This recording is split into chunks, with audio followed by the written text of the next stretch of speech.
selamat datang dan terima kasih telah bergabung dalam Zoom meeting malam hari ini.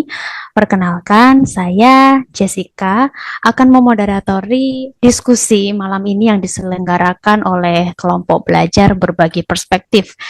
Oke, tanpa berlama-lama, mari kita langsung simak pemaparan dari narasumber kita, yaitu Prof. Sidarta.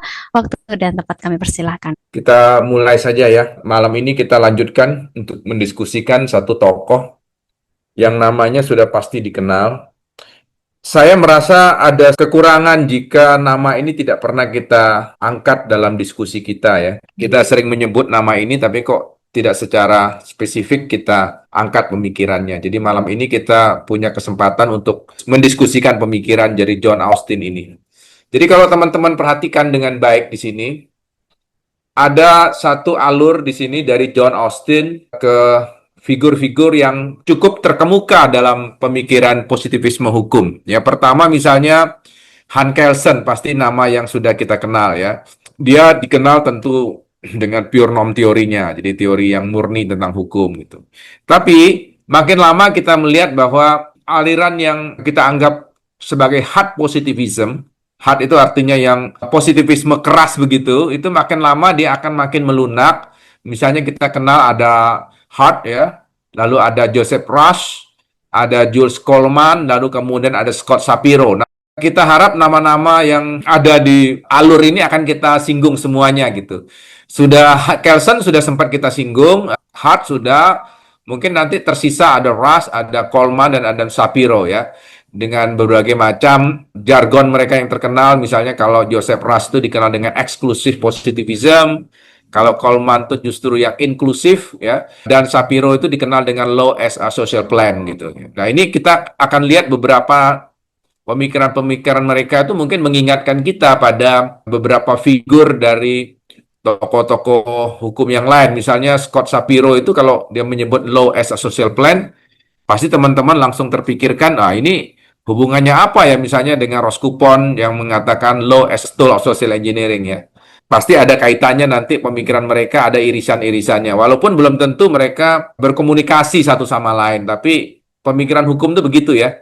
Walaupun mungkin dia berbeda tempat, tapi bisa saja satu sama lain saling beririsan. Satu hal yang ingin saya ingatkan ke teman-teman ya, ini sering sekali terjadi, dua orang ini sering dipertukarkan ya. Namanya sama, dua-duanya filsuf, cuma kalau John Austin ini kalau dilihat dari kelahirannya pasti lebih awal gitu ya, 1790, berarti dia sudah akhir abad ke-18, seorang legal philosopher gitu. Tapi ada lagi John Langshaw Austin. Ini filsuf Inggris juga sama, tapi ini adalah filsuf bahasa. Jadi kalau teman-teman kenal, ini ada beberapa buku dia, misalnya How to Do Things with Words, dan ada buku Sense and Sensibilia. Ini sangat terkenal ya buku ini. Tapi fotonya jangan dipertukarkan ya. Ini orang yang berbeda. Ya, tapi memang minat terhadap bahasa itu juga dimiliki oleh kedua tokoh ini. Jadi baik Austin mau yang sebelah kiri maupun Austin yang sebelah kanan itu suka dengan bahasa ya. Nah, siapakah John Austin yang ingin kita kupas malam ini? Dia ini lahirnya di daerah Suffolk gini ya, di sini. Kalau dari London itu dia kira-kira timur laut, dan meninggal nanti di daerah Surrey di sini di barat dayanya London gitu. Dalam usia sekitar 16 tahun tuh dia masuk di militer, tapi kemudian dia keluar dari dinas militernya dan kemudian dia menempuh pendidikan hukum. Nah, pada tahun 1818 itu dia diundang oleh Inner Temple. Jadi di Inggris itu mereka mengenal ada multi-bar association. Ininya asosiasi advokatnya. Ada 4 asosiasi advokat. Ada Lincoln Inn gitu yang sini ya lambangnya gitu. Lalu ada Middle Temple, ada Grey Inn, dan ada Inner Temple. Nah, dia diundang oleh Inner Temple ini untuk menjadi advokat di sana, dan dia berpraktek di Chancery Bar dari tahun 1818 sampai 1825 ya. Tapi dia tidak lama menjadi pengacara, jadi mirip seperti teman baiknya, Jeremy Bentham. Kebetulan Jeremy Bentham dengan Austin itu tetangga dekat. Mereka tinggal tidak terlalu jauh ya. Setelah dia tidak berpraktek lagi, dia kemudian beralih menjadi akademisi. Dia masuk di University College London. Ini adalah sekolah yang didirikan oleh Bentham. Ya, kalau teman-teman masih ingat ketika kita bicara Bentham itu meletakkan patungnya ya. ikonnya itu di depan University College ini ya, UCL. Kira-kira kampus besarnya ini depannya kayak gini modelnya ya. Nah, Bentham berjasa mendirikan University College London ini. Kita tahu bahwa salah satu cita-cita dari Bentham itu adalah memberi akses kepada semua orang untuk kuliah, menempuh pendidikan tinggi tanpa dipengaruhi oleh latar belakang. Ya. Jadi diskriminasi ketika itu masih cukup kuat di Inggris dan Bentham berusaha untuk menembus tradisi diskriminasi itu dengan mendirikan universitas ini. Nah, itu satu pandangan tentang utilitarian yang menurut kita cukup bisa dihargai ya sampai sekarang gitu. Nah, teman baiknya yaitu Austin itu diangkat menjadi guru besar pertama di bidang jurisprudence. Tapi dia tidak lama menjadi dosen di sana. Jadi menarik ya, masa-masa pengabdiannya sebagai akademisi itu tidak lama ya, tapi dari masa yang singkat itu dia mengajar cukup banyak sehingga kumpulan atau kompilasi dari kuliah-kuliahnya itulah yang kemudian diterbitkan menjadi buku. Salah satu buku yang terkenal pasti teman-teman tahu itu The Province of Jurisprudence Determined. Kita akan bahas malam ini berangkat dari buku itu. Nah, dia kemudian sempat belajar hukum Romawi di Jerman. Dan kita tahu di Jerman itu tradisinya pasti berbeda dengan di Inggris. Nah, di sana itu dia banyak belajar buku-buku dari hukum Eropa kontinental, sehingga pikiran-pikiran Austen boleh jadi ya, itu terpengaruh oleh gaya analisis tradisi Eropa kontinental itu. Yang sebelah kanan ini ada foto, itu Sarah Taylor Austin, seorang perempuan cerdas ya, banyak menerjemahkan tulisan-tulisan dari bahasa asing ke bahasa Inggris, salah satunya dari bahasa Jerman ke bahasa Inggris, dan dia dianggap figur di belakang Austen yang sangat berjasa untuk membantu Austen memperdalam karirnya sebagai seorang penulis. Austen itu menarik bahwa masa dia sebagai akademisinya singkat, tapi buku-bukunya melebihi usia dari karir akademisinya ya. Itu saya kira teman-teman bisa meniru. Jadi menulis buku itu bisa saja menjadi cikal bakal kita untuk investasi ya. Investasi dalam arti tulisan pikiran-pikiran kita akan dibaca melebihi usia kita begitu. Austen ini dianggap tidak menarik kuliahnya. Itu bisa jadi juga membuat dia frustasi untuk tidak memperpanjang karirnya sebagai akademisi. Ini saya coba gambarkan bagaimana kuliahnya itu yang nggak menarik begitu. Tapi walaupun dia tidak menarik kuliahnya konon, banyak tokoh-tokoh terkenal yang pernah hadir, pernah mampir di ruang kuliah dia. Sit in lah ya, duduk di situ, mendengarkan dia kuliah. Tercatat misalnya John Stuart Mill, pasti teman-teman kenal ya nama John Stuart Mill. Anak dari James Mill. James Mill itu kira-kira sepantaran dengan Austen. John Stuart Mill itu putra dari James Mill itu. Ya. Jadi katanya rumahnya juga berdekatan, jadi mereka tetangga ya. Ada Cornwall Lewis ya. Cornwall Lewis ini seorang yang juga dikenal dalam perpolitikan di Inggris ketika itu. Ada Edwin Chadwick, ada Thomas Carlyle, ada John Romilly gitu. Jadi banyak sekali ya figur-figur yang pernah hadir dalam kuliah-kuliah John Austen. Nah, tahun 1832 itu ada buku yang diterbitkan dari kumpulan atau kompilasi kuliah-kuliah John Austen dan diberi judul The Province of Jurisprudence Determined. Nah, jadi kata The Province itu sebetulnya kalau di Indonesia mungkin area atau daerah gitu ya. Daerah-daerah atau area dari jurisprudence yang sudah ditetapkan, kira-kira begitu maksudnya. Jadi batas dari jurisprudence itu ditentukan secara sangat terstruktur dalam buku The Province of Jurisprudence Determined ini. Austen ini pernah menjadi anggota dari komisi Criminal Law Commission. Lalu dia juga pernah tinggal di Malta karena dia menjadi komisaris urusan Malta di sana. Tapi setelah itu, ya dia lebih banyak dia menulis atau memberi semacam pandangan-pandangannya. Beberapa tulisan itu ada yang diterbitkan dalam bentuk buku. Setelah The Province of Jurisprudence Determined ini ada buku lain diterbitkan kemudian setelah beliau wafat, yaitu Lecture on Jurisprudence. Dan ada satu pamflet yang dia tulis, judulnya A Prayer for the Constitution tahun 1859. Kira-kira itu ya, karyanya nggak terlalu banyak sebenarnya, tapi sangat signifikan gitu, mempengaruhi cara berpikir tentang hukum, bahkan setelah kematian John Austen. Nah, tadi saya katakan bakat John Austen menulis buku ini. Saya punya buku versi yang terbitan tahun ini ya.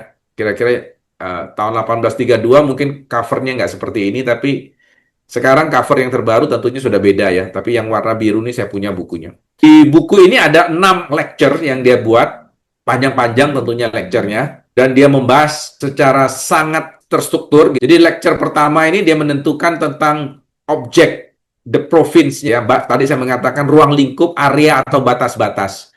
Jurisprudence ini tolong teman-teman jangan terjemahkan menjadi jurisprudensi ya.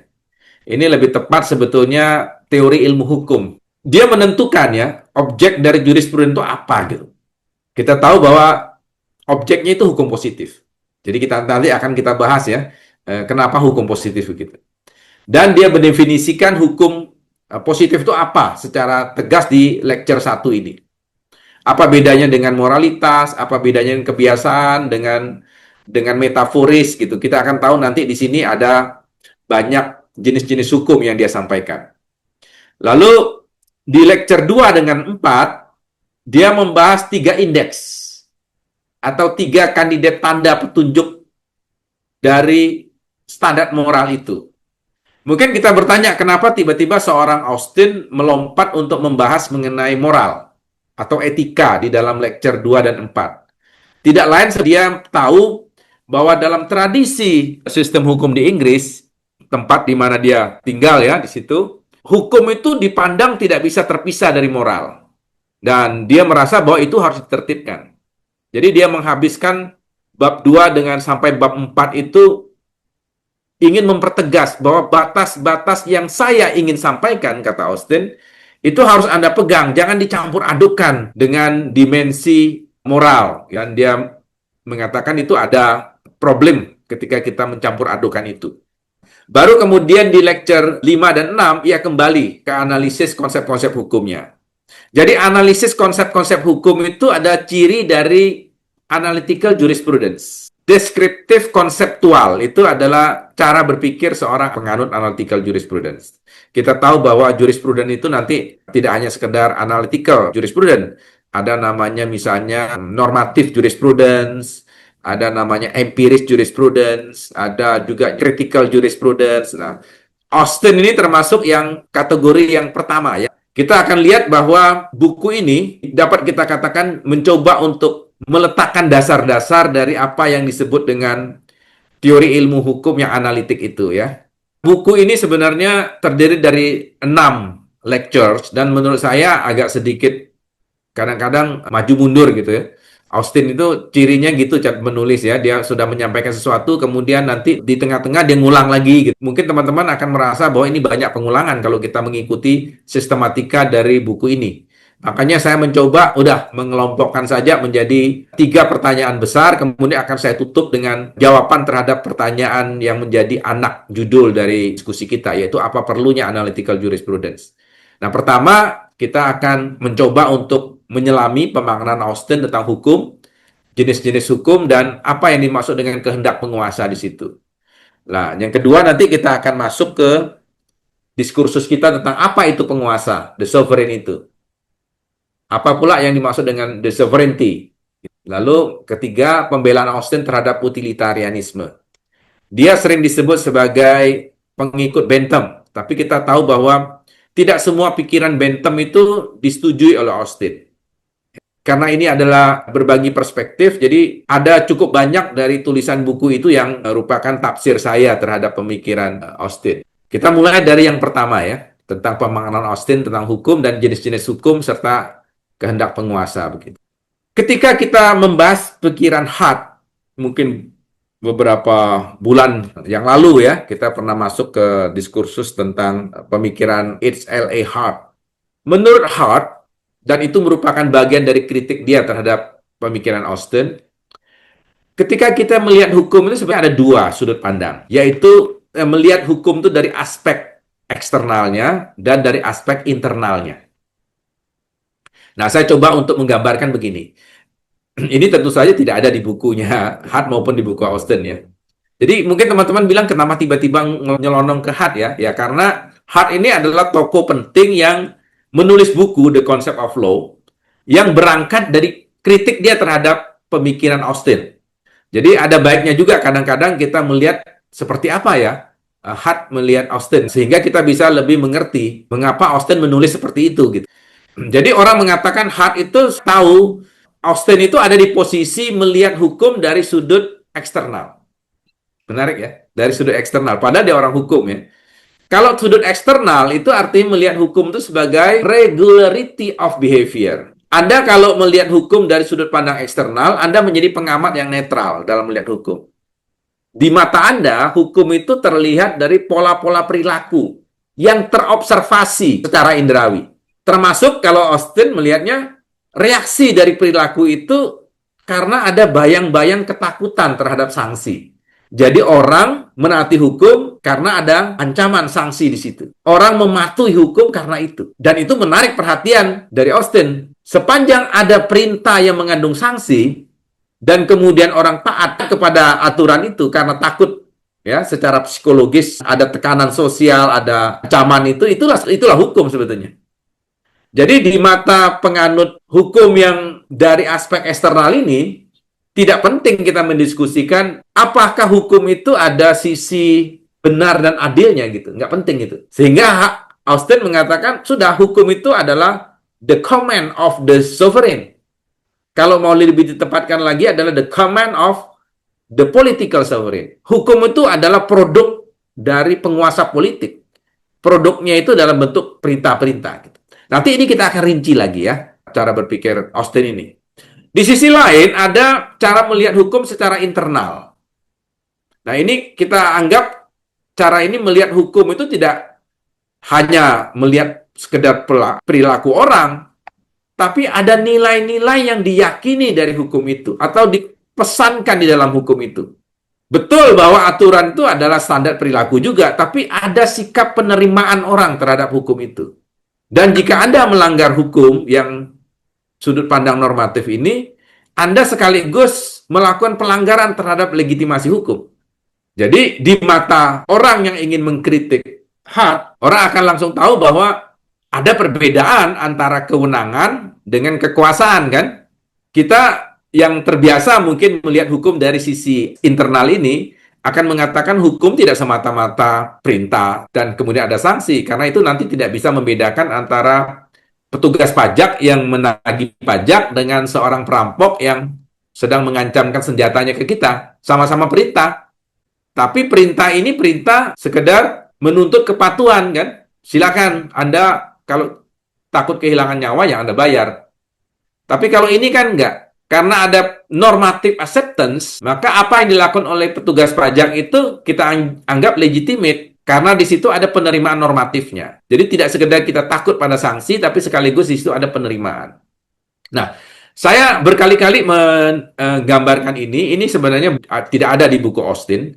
Jika Austen mengatakan bahwa the matter of jurisprudence is positive law, simply and strictly so-called, or law set by political superior to in political inferiors, yang dimaksudkan dengan objek dari kajian jurisprudence-nya dia itu adalah ini, hukum positif. Dan dia tidak melihat hukum sebagai teori tentang hukum positif.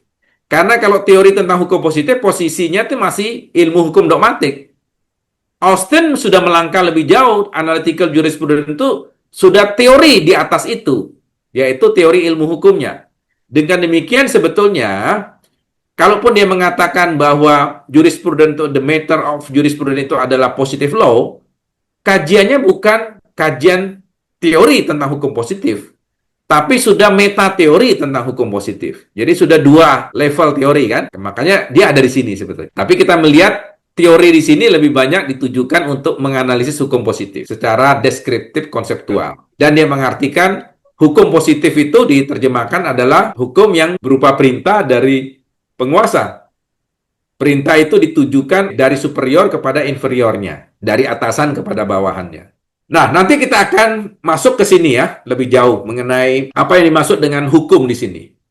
Kata positif ini tentu saja dimaknai oleh Austen bahwa hukum itu tidak boleh dianalogikan seperti kita menganalogikan hukum alam misalnya. Itu kan hasil analogi gitu. Itu bukan hukum yang sebenarnya. Hukum yang sebenar itu harus hukum yang positif. Positif dalam arti hukum itu dibuat oleh manusia. Dibuat oleh manusia untuk manusia. Itu positif artinya. Dan itu yang dibedakan juga dengan hukum buatan Tuhan. Kalau hukum buatan Tuhan itu kan Tuhan untuk manusia, tapi itu tidak disebut positif. Dia disebut positif karena dia dibuat dan ditetapkan oleh manusia untuk manusia. Ada kemungkinan, ada hukum-hukum hasil analogi itu yang mengikat kita juga, tapi itu tidak bisa disebut hukum positif sepenuhnya. Mungkin dia berlaku sebagai moralitas positif gitu, tapi bukan sebagai hukum positif. Nah, untuk gampangnya kita melihat ini ya. Repotnya Austin itu menulis bukunya tidak dengan skema-skema. Akhirnya banyak orang menskemakan pemikiran dari Austin itu. Belum tentu tepat dan seringkali juga berbeda-beda. Coba kita lihat ya di sini. Ini kan klasifikasi hukum dari salah satu yang saya kutip ya. Di internet tuh ada yang nulis kayak gini gitu. Jadi ada classification of law-nya dibagi dari law set by God to man. Ini law of God. Jadi yang pertama hukum buatan Tuhan. Lalu ada hukum buatan manusia, human law. Human law itu dibagi kalau menurut skema ini menjadi laws properly so called dan laws improperly so called. Jadi kalau kita terjemahkan mungkin hukum yang sebenarnya, ini hukum bukan yang sebenarnya. Nah, hukum yang sebenarnya itu dibagi menjadi dua. Ada hukum yang dibuat oleh penguasa politik, nah itulah hukum positif. Tapi ada hukum yang sebenarnya juga, tapi tidak dibuat oleh penguasa politik. Mungkin ditetapkan oleh misalnya korporasi atau perusahaan-perusahaan yang badan usaha milik negara, misalnya itu masuk ke sini juga ya. Jadi law set by subject as private persons di sini. Tapi ada laws improperly so called. Ini yang tadi misalnya ditetapkan dengan analogi. Analogi tadi misalnya hukum alam atau hukum kebiasaan itu masuk ke sini. Nanti kita akan lihat ada kriteria yang berbeda, pengklasifikasian yang berbeda. Sebelum ke sana, saya ingin kembali ya, menegaskan apa definisi hukum dari John Austin. Ada satu buku yang ditulis oleh Raymond Wax. Buku ini judulnya Sword Jurisprudence. Yang ini ada rumus yang diterjemahkan oleh Raymond Wax terhadap pemikiran John Austin tentang hukum. Dan sering saya pakai rumus ini untuk memberi semacam pemahaman mendalam kita tentang apa itu hukum menurut Austin. Jadi rumusnya begini teman-teman ya. L ini adalah law. W ini wish. S ini adalah sanction. E ini adalah expression of wish. G ini generality. Dan S ini adalah sovereign. Jadi kalau kita gambarkan, hukum itu harus memenuhi semua unsur ini. Jadi harus ada kehendak. Kehendak siapa? Tentu saja kehendak dari penguasa, the sovereign di sini. Karena di sini kan ditaruh posisinya yang terakhir. Kehendak the sovereign. Kehendak ini diwujudkan ya dalam bentuk yang paling konkret adalah perintah-perintah yang bersanksi. Pasti gitu kan? Perintah yang bersanksi. Jadi wish bukan sembarang wish, tapi wish yang di dalamnya ada sanksi. Tentu saja itu harus dikomunikasikan. Jadi tidak bisa kita membuat kehendak walaupun kita ingin kehendak itu ditaati orang, tapi tidak pernah kita komunikasikan ke orang. Jadi harus ada expression-nya yang dibuat. Expression ini berupa tanda-tanda yang dibuat oleh penguasa. Tanda-tanda hukum kan banyak sekali, ya. Banyak sekali bentuk expression. Marka jalan itu juga sudah expression itu, ya. Pidato pejabat pun bisa disebut expression, kan. Di dalamnya ada perintah, dan di situ ada sanksi yang mengancam bagi siapapun yang mengabaikan perintah itu. Dan yang tidak kalah pentingnya adalah generality. Generality itu menunjukkan ciri dari hukum. Hukum itu tidak ad hoc. Hukum itu berlaku dan mengikat umum. Menjadi general comments. Jadi bukan sekedar comments biasa, tapi dia menjadi general comments. Nah, tentu saja ada agen terpenting yang mulai dari mengumpulkan, mendesain, sampai menerapkan dari semua perintah ini. Dengan sanksi-sanksi yang mungkin kalau diabaikan, dia akan berlakukan sanksi-sanksi itu. Siapa dia? Sovereign. Dengan demikian terlihat aspek dia sebagai seorang penganut positivisme hukum. Ya. Karena kalau hanya wish, sanction, expression of wish, generality, saya pikir hukum adat juga kayak gitu ya. Tapi karena ada sovereign di belakangnya, dan sovereign ini adalah orang yang menginisiasi semua ini, dan kemudian menerapkan. Apabila diabaikan ada sanksi, ya itu menunjukkan ciri dari aspek positifnya. Saya tadi mengatakan bahwa skema yang dibuat oleh banyak orang terhadap pemikiran Austin itu bisa beda-beda. Ini adalah terjemahan saya terhadap apa yang ada di lecture 6 dari buku dia ya. Kutipan saya terhadap tulisan dia. Jadi mengatakan begini, positive laws, the appropriate method of jurisprudence are related in the way of resemblance. Resemblance itu kemiripan ya.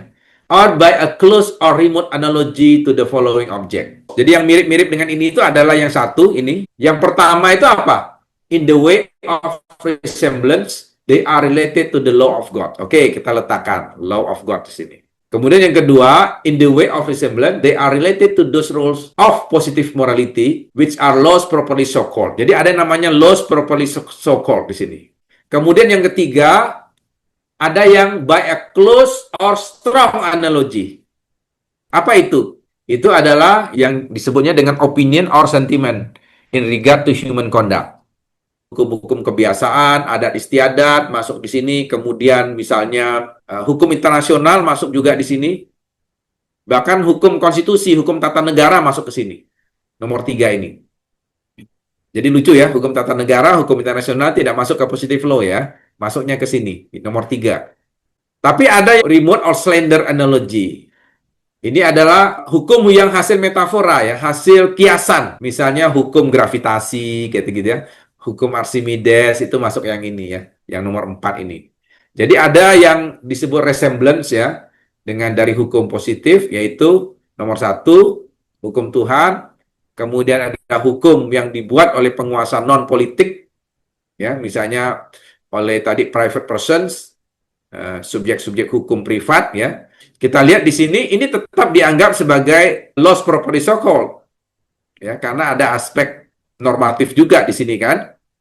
Tapi tidak cukup syarat untuk disebut positive law. Lalu ada yang nomor 3 itu opinion or sentiment in regard to human conduct. Dan yang keempat, hukum-hukum alam. Hukum-hukum yang terkait dengan moral ini tidak bisa disebut positive law karena memang moral itu menurut Austin tidak menjadi bagian yang menentukan bagi hukum positif. Dalam bukunya dia menyebut ada contoh misalnya aturan tentang penyelundupan ya. Aturan tentang penyelundupan itu seringkali tidak terkait dengan moral. Mengapa? Jika pajak terlalu tinggi, kata Austin, ada kecenderungan orang untuk melakukan penyelundupan. Dan biasanya tidak ada kecaman orang terhadap perilaku itu. Orang merasa happy aja kalau misalnya bisa menemukan barang dengan harga lebih murah ya di pasar. Jadi kalau begitu, hukum tentang aturan yang melarang penyelundupan tidak ada kaitannya dengan kecaman sosial ya. Lalu yang kedua, dia memberi contoh tentang games law. Games law itu adalah aturan tentang berburu gitu. Dia melihat bahwa berburu itu untuk kelas atas itu satu kebanggaan gitu. Satu olahraga kelas atas dan tidak tercelah. Walaupun ada hukumnya yang melarang perburuan. Jadi kalau begitu tidak selalu hukum itu harus diawali oleh moralitas gitu. Yang di dalamnya ada semacam perasaan kita tentang adanya kecaman sosial maupun adanya opini orang gitu ya. Itu bukan hukum positif. Tetap kita taati ya, tapi sebagai positive morality, bukan sebagai positive law. Nah, saya mencoba membuat gambar yang lain ya. Kalau tadi kan ini ya. Nah, yang sebelah kanan ini ada gambar lain. Coba teman-teman bisa lihat di sini. Di sini saya memasukkan hukum Tuhan itu tidak di sini. Dia tetap masuk ke hukum yang sebenarnya. Jadi nomor 1-nya pindah ke sini ya. Lalu ada nomor 2, nomor 3, dan nomor 4. Kira-kira kita bisa memposisikan hukum Tuhan itu di mana sebetulnya dalam konteks seperti ini ya. Nah, hukum internasional masuk ke sini, hukum alam masuk ke sini. Jadi ada persoalan menempatkan hukum Tuhan itu termasuk laws properly so called atau di luar itu gitu. Di luar yang laws improperly so called. Kalau ini kan seperti di luar kan.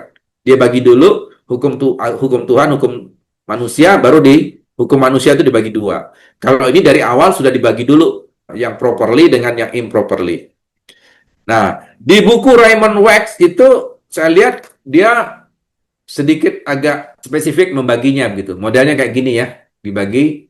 Jadi ada divine law, ada human law. Lalu ada positive law, ada laws yang dibuat oleh private tadi. Baru yang sebelah kanan itu dibagi menjadi love analogy dengan love metafora. Nah, kita harus tahu kalau menurut Austin, yang disebut dengan loss properly so called itu adalah general command. Kalau the general command, saya kira ini benar.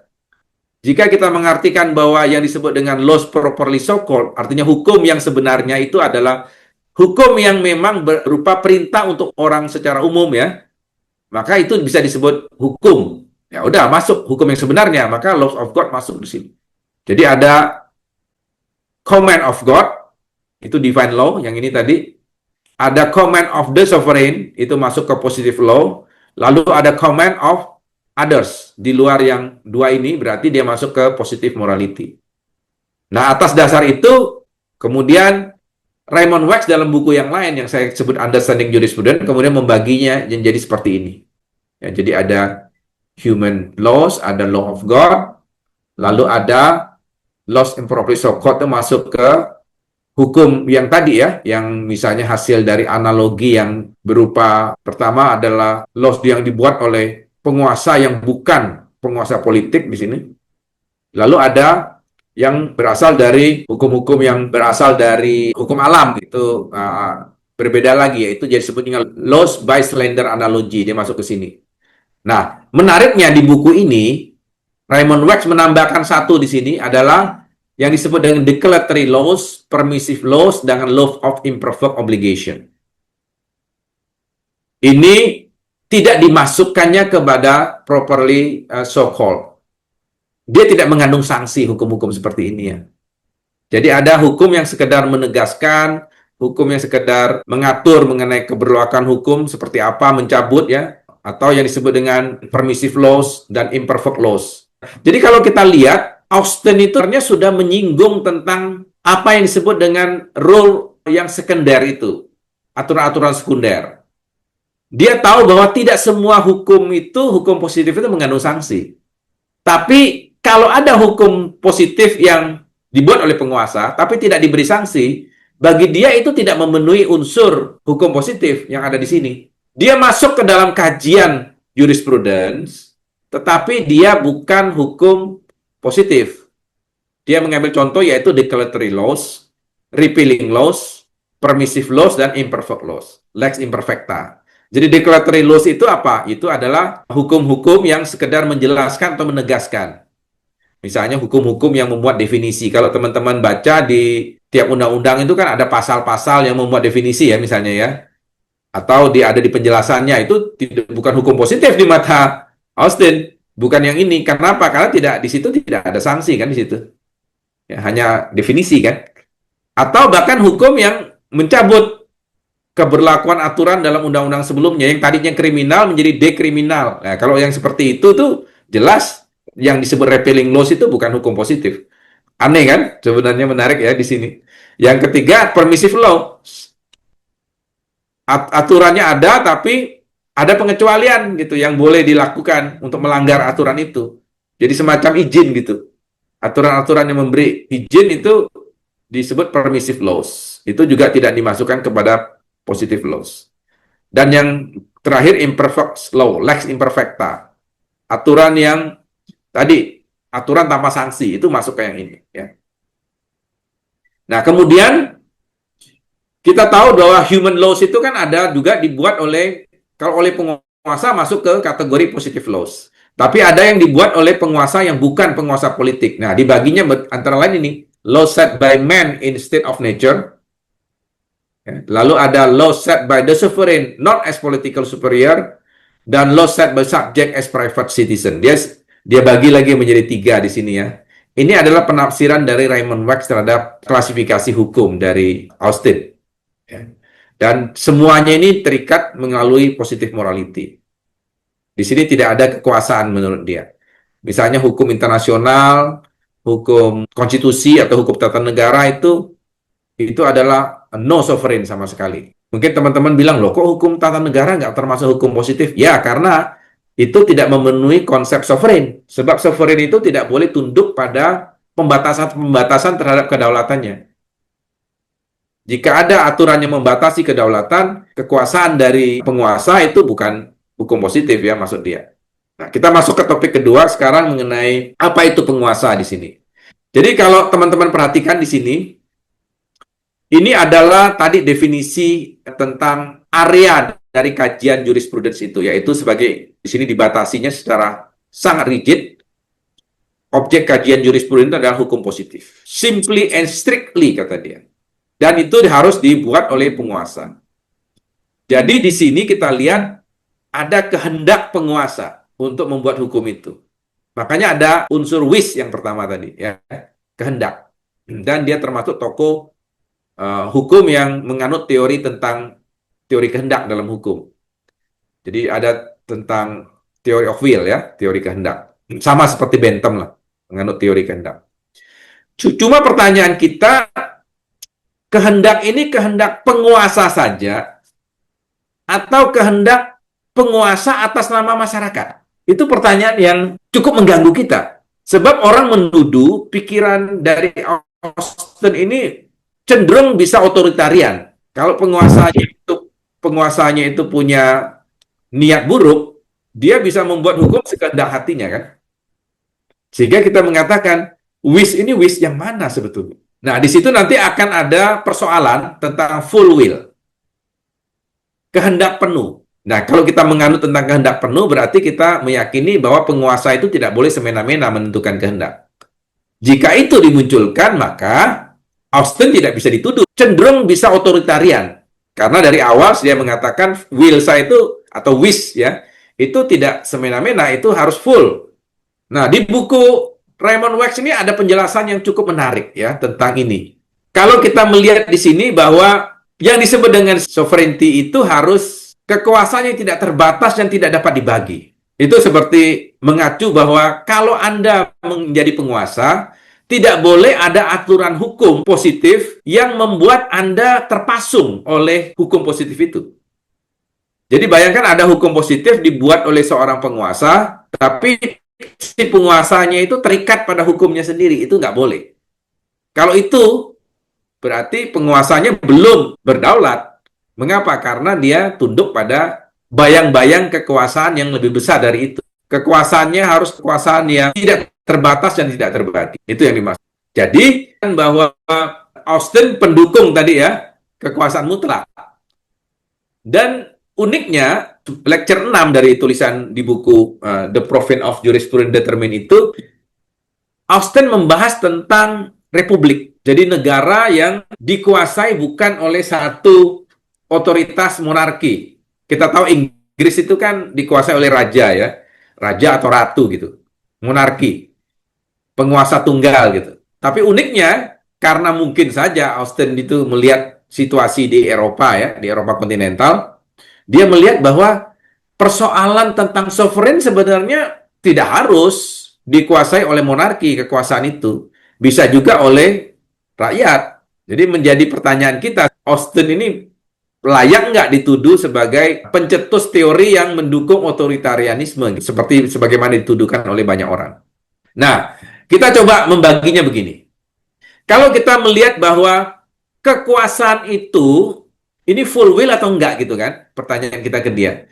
Ada satu pintu pembuka kita untuk mengatakan ada kemungkinan Austin memposisikan bahwa teori dia itu bukan mengacu ke otoritarianisme.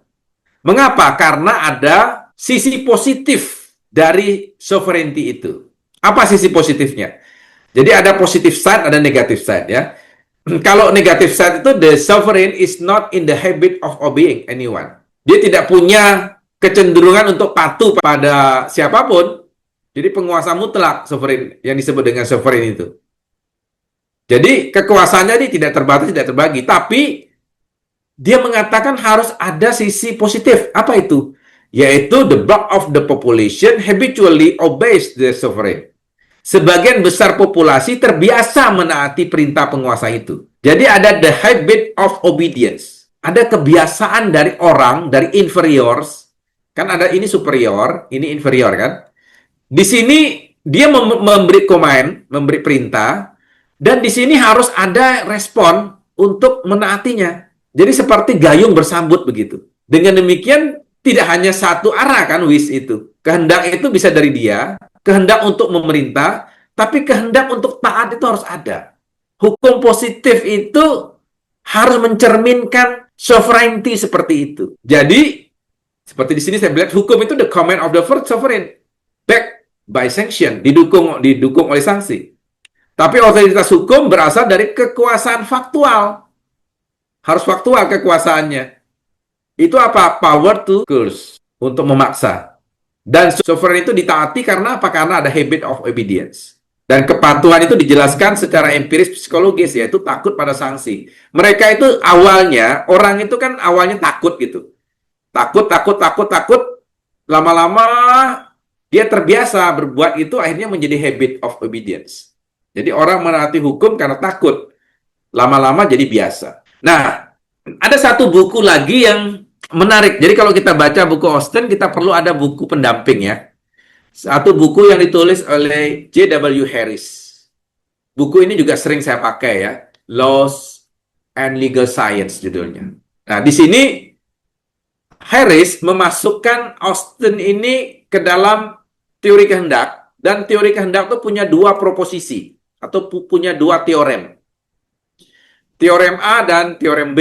Kalau Anda menganut teori kehendak dalam hukum, seperti yang diklaim Harris terhadap Austen, maka yang pertama, aturan hukum positif itu haruslah berupa ungkapan tindakan keinginan. Expression of an act of wishing. Dia nyebutnya begitu. Itu proposisi pertama.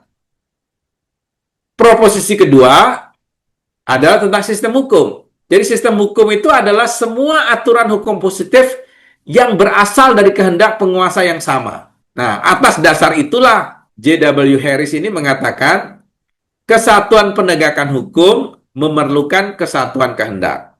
Jadi Anda tidak akan mungkin, hukum positif itu tidak akan mungkin membentuk satu sistem hukum yang efektif jika tidak ada kesatuan kehendak. Full will tadi. Unity of enforcement entails unity of will, kata Harris. Dengan mencoba memahami pikiran dari Austen ya. Ini adalah di buku halaman 25 dan 34 itu saya coba mengutip ya pendapat dari Harris. Dia mengatakan begini. Theorems A and B are implicit in the writing of Jeremy Bentham and John Austen, the founders in England of positive jurisprudence. Jadi dia menyamakan ya Bentham ini satu kubu dengan Austen di sini. Bentham's follower, jadi dia Harris menganggap Austen itu pengikut dari Bentham ya. Use the term law and rule interchangeably. Jadi dia menggunakan terminologi law dengan rules itu secara bergantian gitu. Like Bentham, he regarded rules, general comment, as intimation of wishes, of desires, and equated the law of a community. Ingat ya. The law of a community. Berarti tidak semata-mata kehendak penguasa tunggal, individual, tapi the law of a community. Kalau dia dianggap sebagai pengikut Bentham loh ya. With the totality of the sovereign express wishes. Jadi kalau begitu full will. Jadi tuduhan kita bahwa Austen itu mendukung otoritarianisme, harusnya kalau kita mengacu ke Bentham, tidak terpenuhi. Tapi nanti kita lihat bahwa Austen tidak sepenuhnya ngikut Bentham ya, pikiran-pikiran Bentham. Kita tahu Bentham itu kan terkenal dengan the greatest happiness of the greatest number of people. Jadi the greatest number of people itu pasti menunjukkan adanya the law of a community kalau dia lari ke hukum ya. Nah ini tadi sudah ya, saya sudah jelaskan, kita bisa lewatkan ini. Jadi tadi saya katakan bahwa di lecture 6 itu dia membahas tentang republik gitu ya.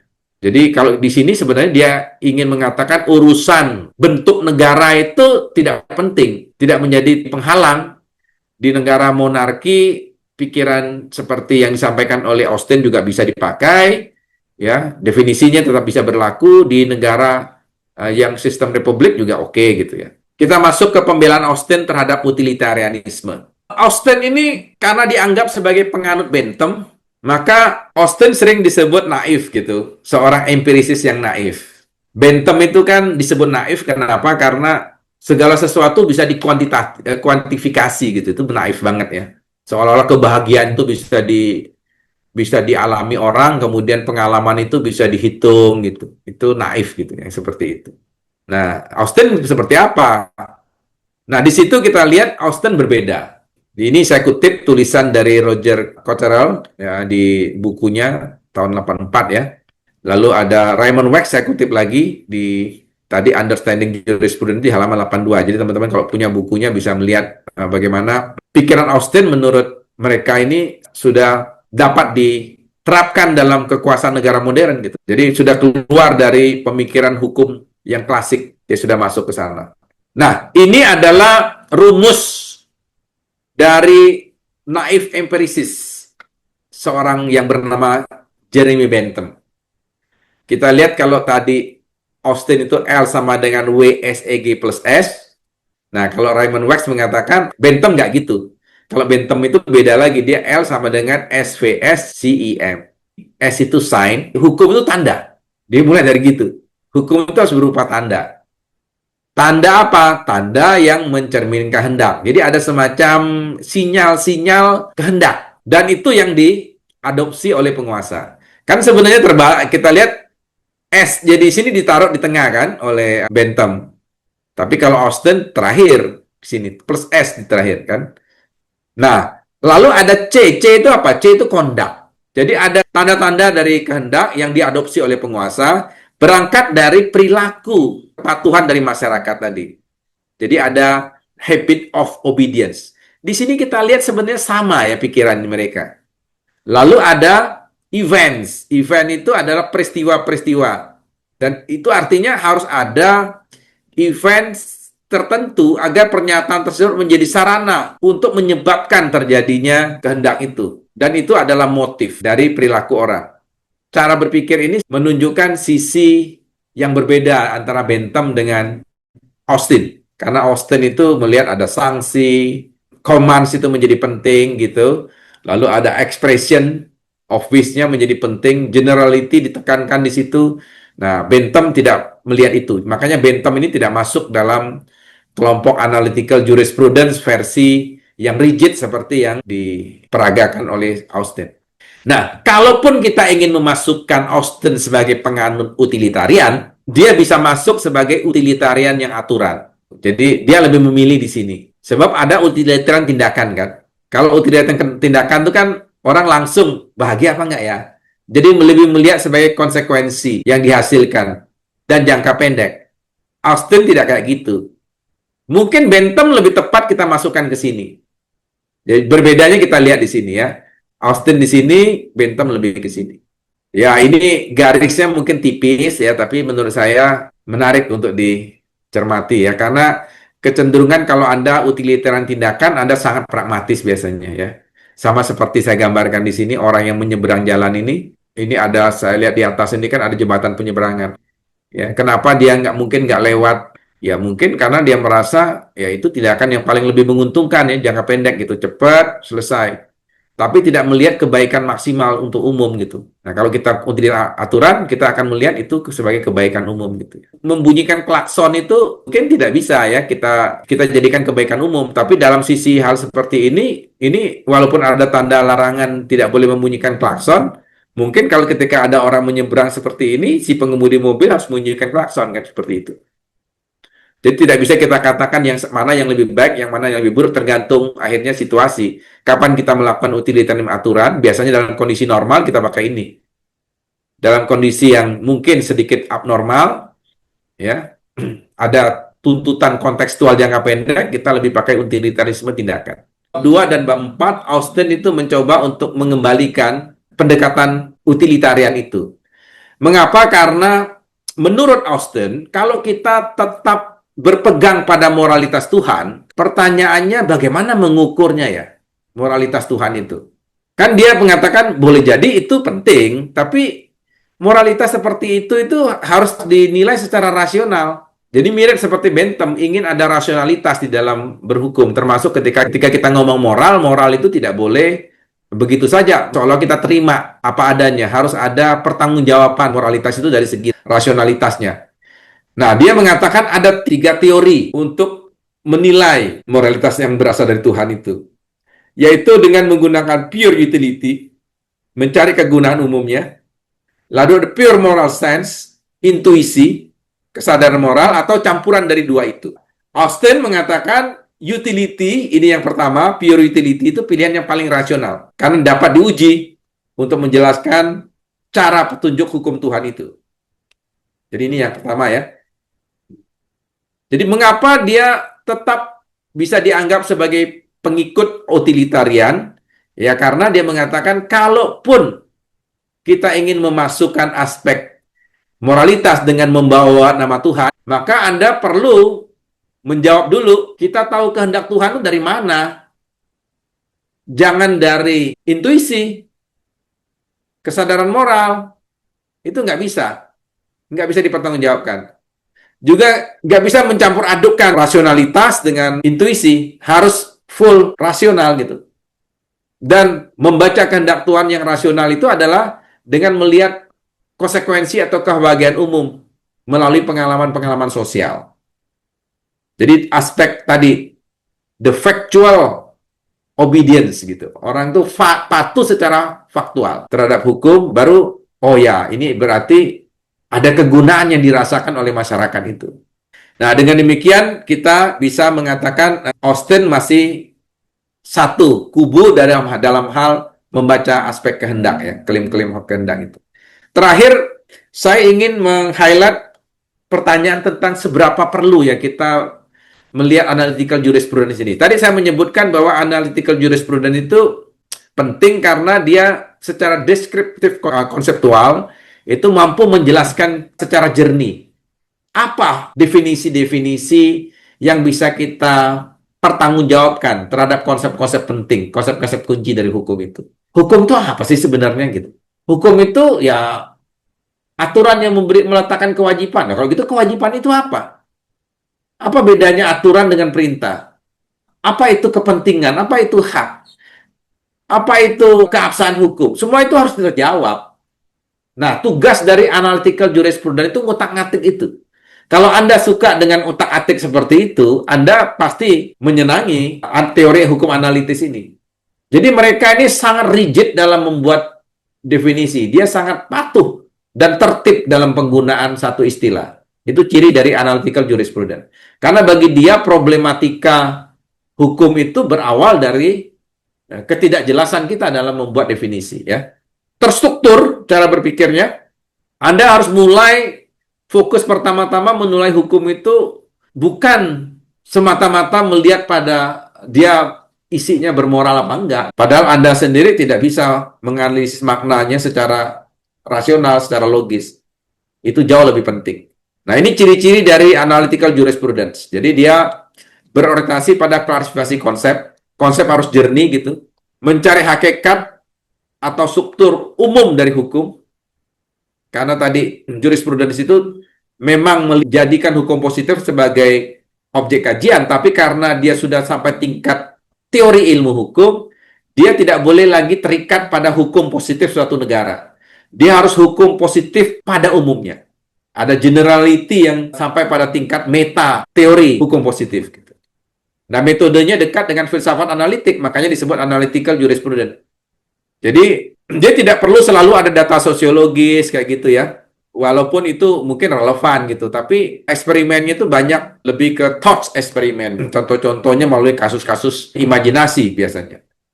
Nah, dia netral secara evaluatif, makanya disebut deskriptif konseptual. Netral itu bukan berarti anti moral ya, hanya mencoba membedakan analisis konsep dari penilaian moral. Makanya tadi hukum Tuhan, moralitas positif masih disinggung oleh Austin. Bukan karena dia anti moral, dia hanya ingin mengatakan the province of jurisprudence bukan itu. The province of jurisprudence harusnya masuk ke area yang tidak lagi bersentuhan dengan moral. Ya. Nah, ini tadi saya katakan bedanya begini teman-teman. Antara analytical jurisprudence dengan normatif, dengan empirical, dengan critical. Ini akan terlihat, ini makin ke bawah begini dia, terlihat dia makin soft ya. Dalam arti tidak lagi murni sebagai penganut hukum positif gitu. Makin ke bawah ini makin empiris dan terkesan makin sosiologis biasanya begitu. Jadi saya ingin mengatakan bahwa analytical jurisprudence tetap perlu kita teliti. Anda tidak akan mungkin menjadi seorang ahli hukum yang baik kalau Anda tidak suka dengan analytical jurisprudence. Memang benar bahwa kita tidak perlu terlalu kaku dengan satu definisi karena bisa jadi definisi itu berkembang. Jadi kalau Anda berpegang pada satu definisi yang kaku, ada bahayanya juga ya. Itu juga dipesankan oleh Bentham sebetulnya. Jadi Bentham itu mungkin cukup ironis kalau kita masukkan dia satu kubu sebagai analytical jurisprudence dengan Austin. Walaupun Austin menjadi followers dari Bentham dalam arti sebagai penganut utilitariannya ya, aspek utilitariannya. Tapi Bentham tidak suka dengan penggunaan satu istilah yang terlalu rigid ya, strictly divine begitu, dia nggak terlalu suka gitu.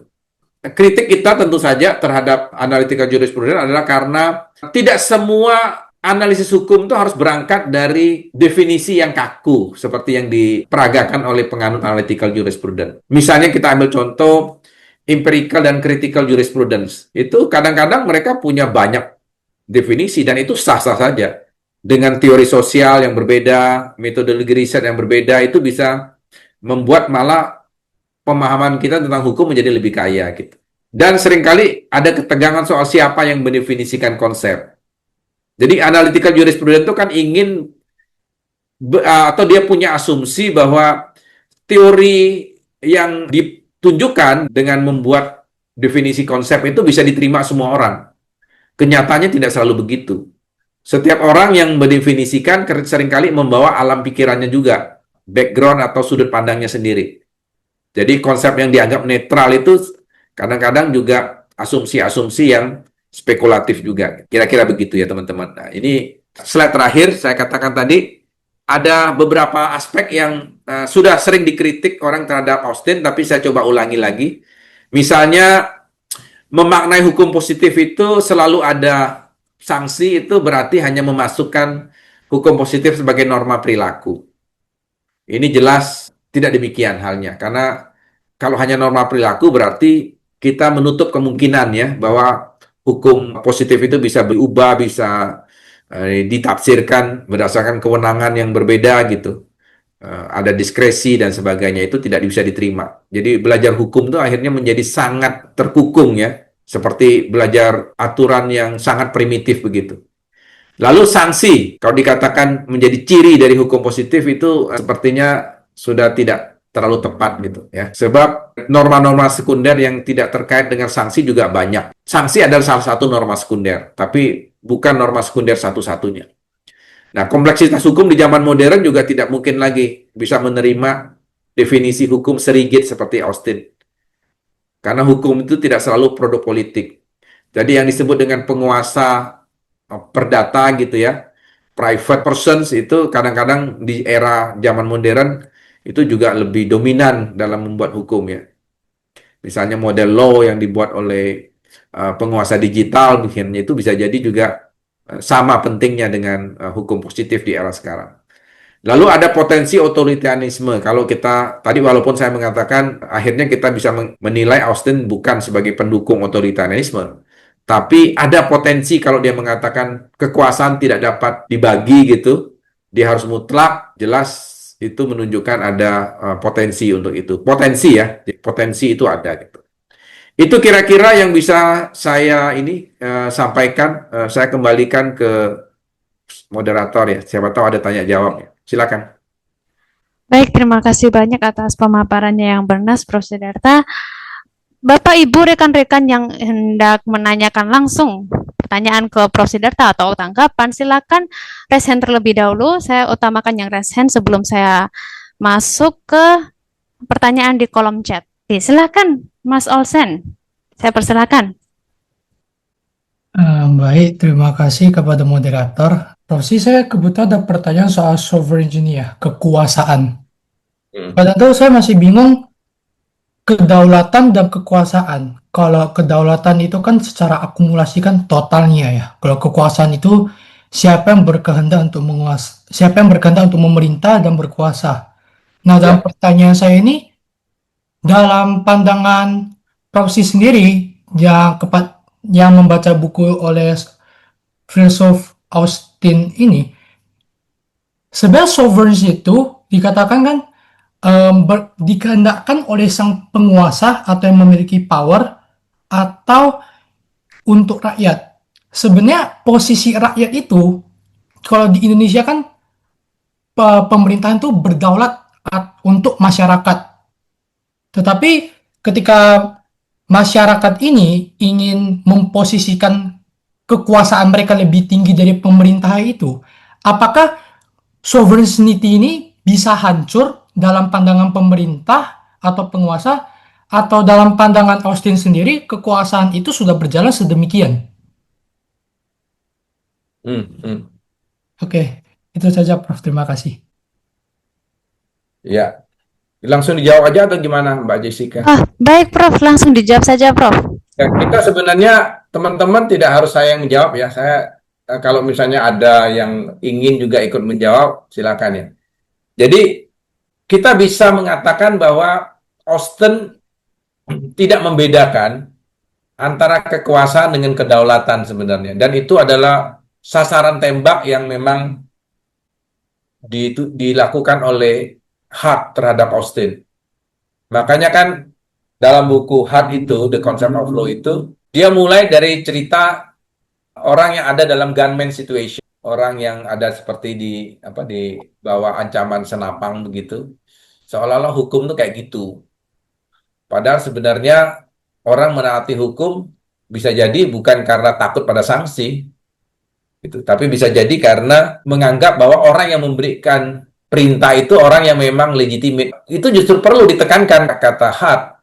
Nah, Austin seperti lalai ketika dia mengatakan yang disebut dengan the sovereignty itu, kedaulatan itu adalah kekuasaan yang dimiliki oleh si penguasa politik. Makanya disebut political sovereign. Itu penguasa politik. Penguasa politik kan berarti dia punya kekuasaan. Sepanjang dia penguasa politik, kemudian memberi perintah, lalu perintahnya itu ditaati oleh orang lain karena takut orang itu terhadap sanksi yang mungkin dijatuhkan oleh si pemberi perintah, sudah cukup bagi dia itu untuk mengatakan, ya hukum itu, esensi hukum itu. Nah, kita tentu saja tidak bisa menerima kalau hanya itu. Karena kalau itu saja, ya akhirnya membuat hukum itu menjadi sangat rigid, kan? Tidak ada diskusi tentang legitimasi hukum akhirnya di situ. Legitimasi hukum itu apa di mata Austin? Kan semata-mata diukur dari aspek yang sangat terstruktur tadi.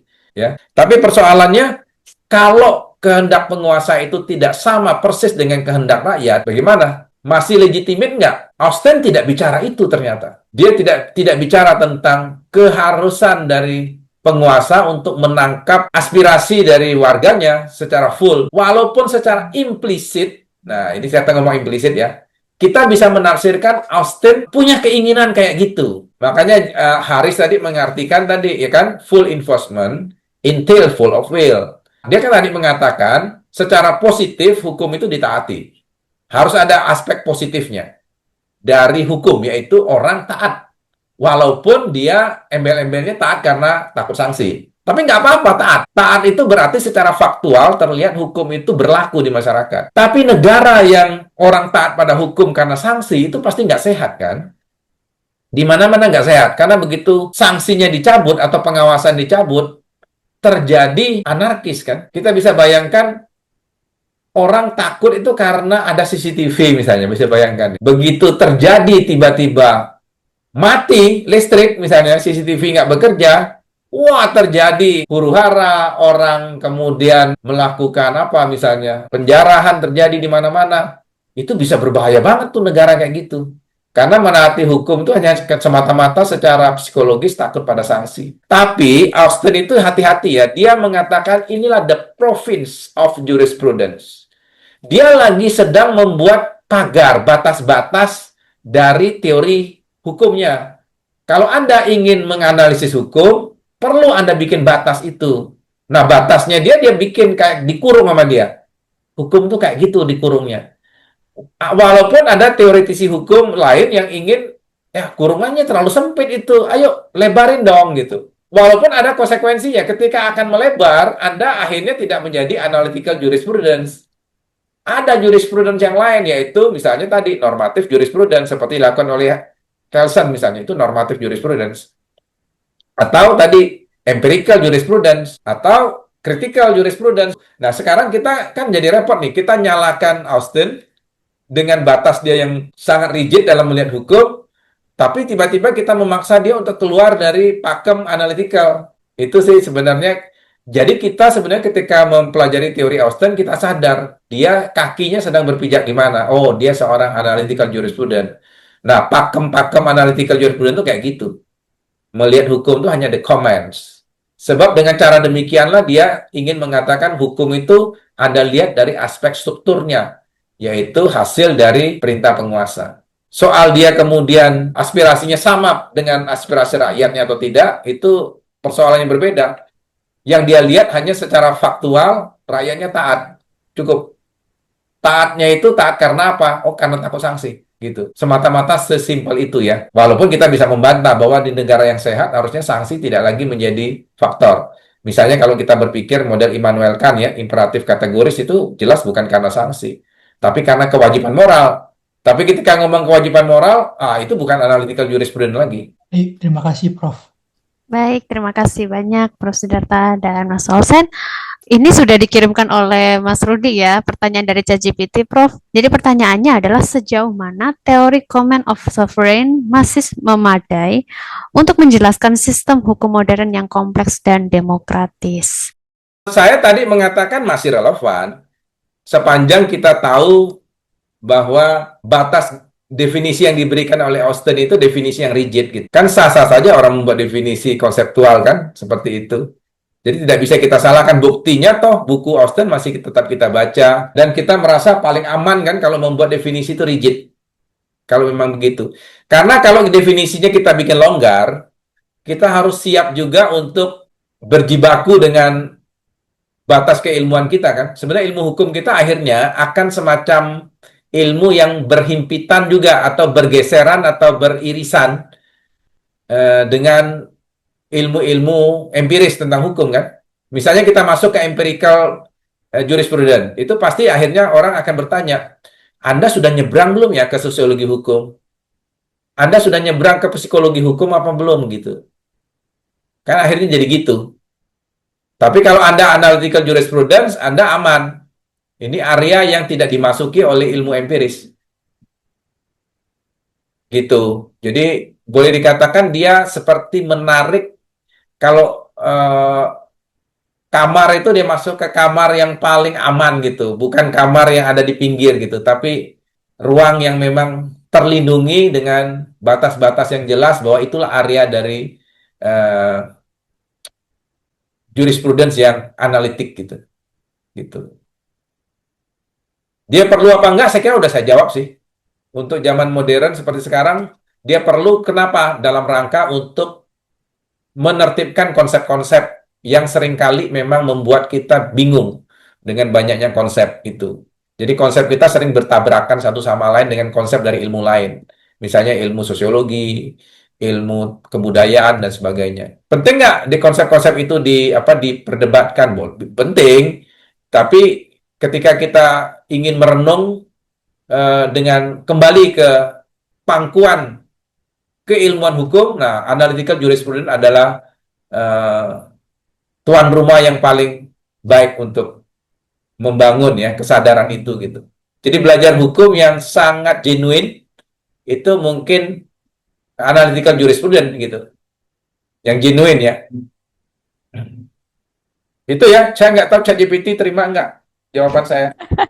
Baik, Prof. Terima kasih banyak, Prof. Karena ini masih banyak penanya ya, Prof. Mungkin saya langsung aja ke penanya berikutnya.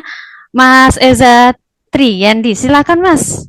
Langsung. Baik, terima kasih Mbak Deborah. Salam hormat untuk Prof. Sidarta. Kemarin pernah diajar waktu di UI, Prof. Oh, aduh. Itu. Iya, Prof. Izin bertanya, Prof.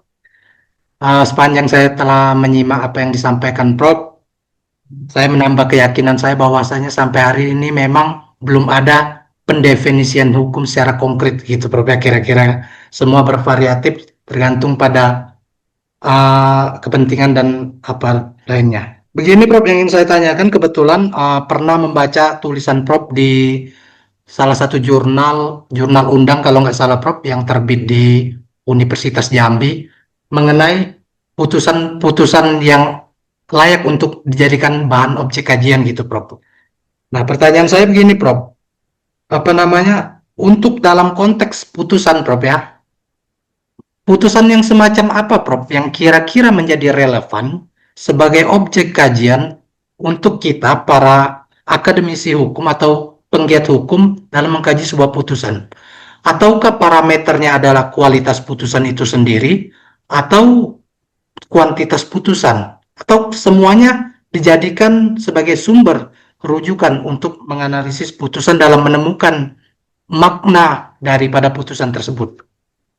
Nah, lalu yang kedua, dari pemikiran Austin yang lebih condong ke deskriptif analitikal ya, Prof, apakah relevan jika pemikiran Austin tersebut kita gunakan dalam mengkaji putusan-putusan yang ada yang dikeluarkan oleh Mahkamah Konstitusi maupun oleh Mahkamah Agung?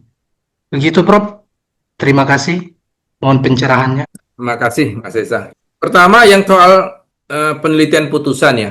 Kalau kita meneliti satu putusan, ini sebenarnya soal metode ya, yang kita bahas ini ya.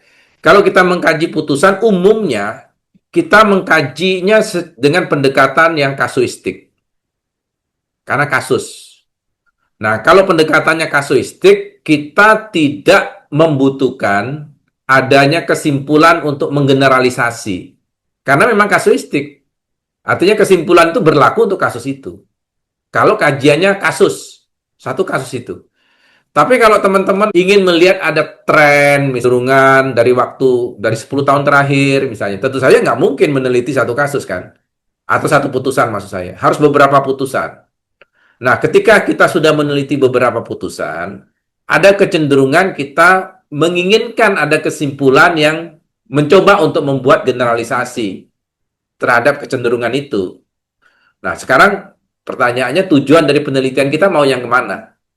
Memang ingin mendalam mengkaji satu kasus, lalu kita ungkapkan kasus itu, ya, kita kritis melihat hanya satu kasus, atau kita ingin melihat tadi ada yang general apa enggak. Misalnya putusan MK 10 tahun terakhir untuk kasus mengenai sumber daya alam misalnya. Berarti kan kita sudah mencoba melihat kasus yang satu, kita bandingkan dengan kasus yang lain, dengan kasus yang lain, dan seterusnya.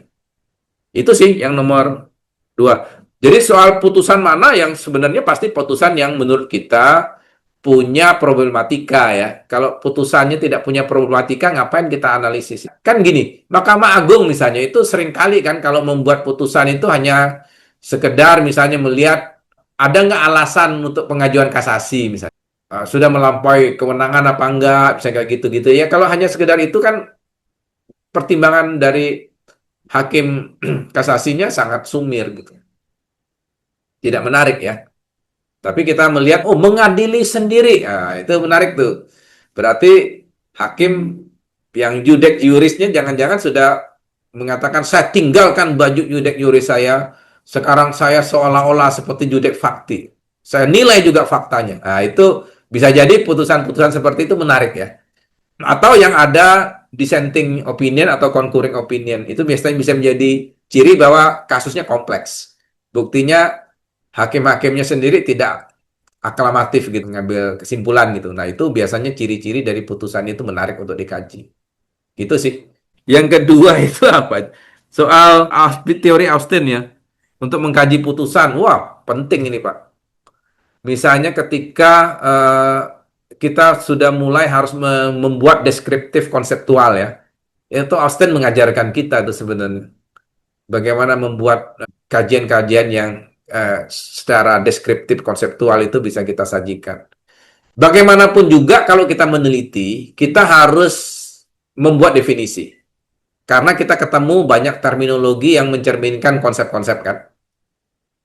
Nah, Austin menjelaskan kepada kita seperti apa. Terlepas kita mungkin nggak setuju dengan definisi hukumnya dia. Tapi ada banyak definisi yang sebenarnya Austin tepat gitu. Menurut saya ya. Cukup banyak. Misalnya dari lectures dia kan banyak. Kuliah-kuliah dia banyak. Jadi hampir tidak mungkin Austin itu menulis buku dan dibaca oleh banyak orang kalau bukunya itu tidak mampu mencerahkan banyak orang gitu. Itu saya kira. Jadi ada banyak benernya. Ada kemungkinan sisi-sisi yang lemah dari pikiran dia, tapi sisi kuatnya juga lebih banyak lagi gitu dari Austin ini. Silakan saja, misalnya mendefinisikan tentang the sovereignty, itu mungkin tepat ya ketika teman-teman membahas mengenai hukum pidana. Austin ini sering dituduh mengartikan hukum itu semata-mata kayak hukum pidana gitu. Jadi di luar hukum pidana kesannya itu bukan hukum yang sebenarnya. Bayangkan hukum tata negaranya nggak disebut sebagai hukum yang sebenarnya oleh Austin. Hukum internasional tidak disebut sebagai hukum sebenarnya oleh Austin. Eh, Seperti itu ya. Karena dia demikian melihat bahwa sanksi itu adalah ciri pembeda untuk mengatakan ini hukum atau bukan hukum. Ada satu buku yang sering teman-teman baca ya, yaitu ditulis oleh Ernst Utrecht. Saya kira mungkin di ruangan ini ada ya, teman-teman dari Jember ya. Kita baru meluncurkan buku Ernst Utrecht, orang Indonesia yang bukunya pengantar ilmu hukum itu banyak ya. Kita sering jadikan rujukan. Nah, dia itu kalau saya lihat mengartikan hukum itu mirip seperti Austin. Bahwa hukum itu cirinya harus ada sanksi. Kalau hukum tidak ada sanksi, tidak bisa disebut sebagai hukum. Bayangkan pikiran seperti itu menarik ya. Bagaimana kalau misalnya hukum perdata misalnya? Hukum perdata itu apa tidak ada sanksi? Ada sanksi pasti kan? Tapi yang dimaksud dengan sanksi di sini harus sanksi yang mampu ditegakkan oleh penguasa. Jadi ketika terjadi dispute, masuk ke jalur perdata, dan salah satu pihak dimenangkan, tiba-tiba pihak yang lain tidak mau melaksanakan isi dari putusan, orang ujung-ujungnya akan pergi ke the sovereign.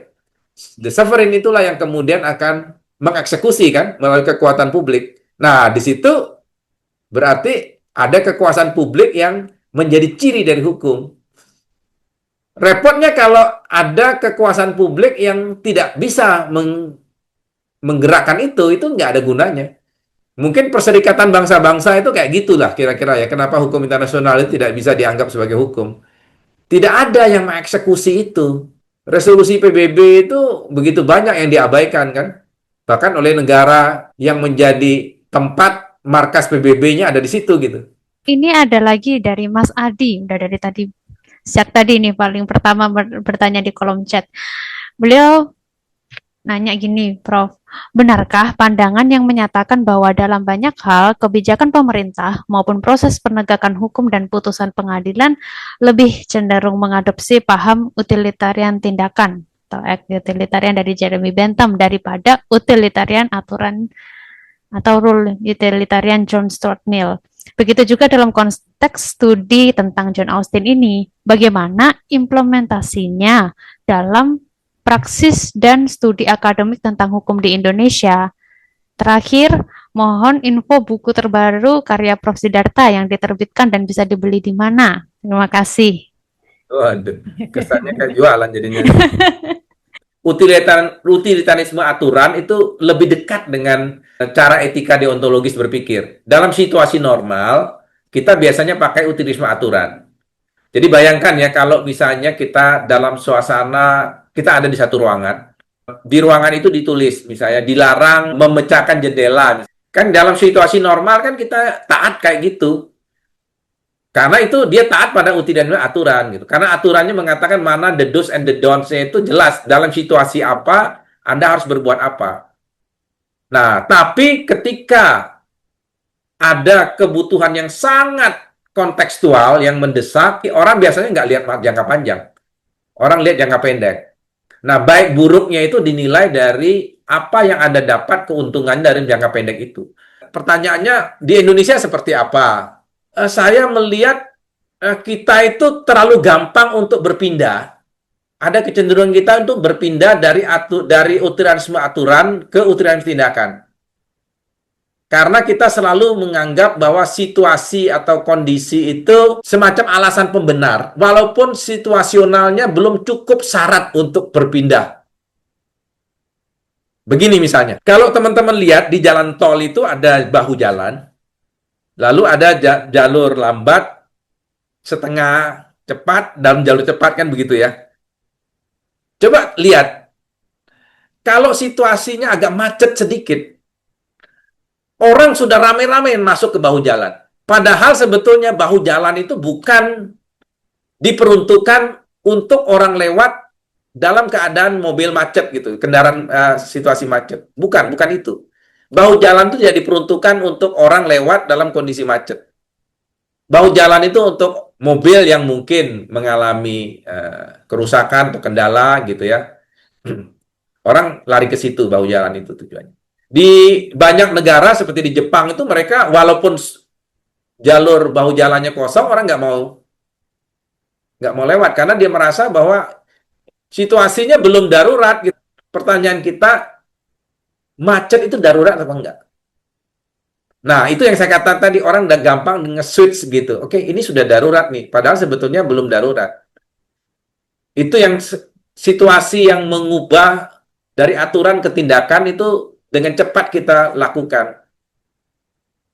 Orang korupsi, kenapa tiba-tiba orang korupsi gitu? Karena jangan-jangan dia menganggap situasionalnya itu cepat berubah. Kalau saya nggak korupsi, nggak pulang nih modal.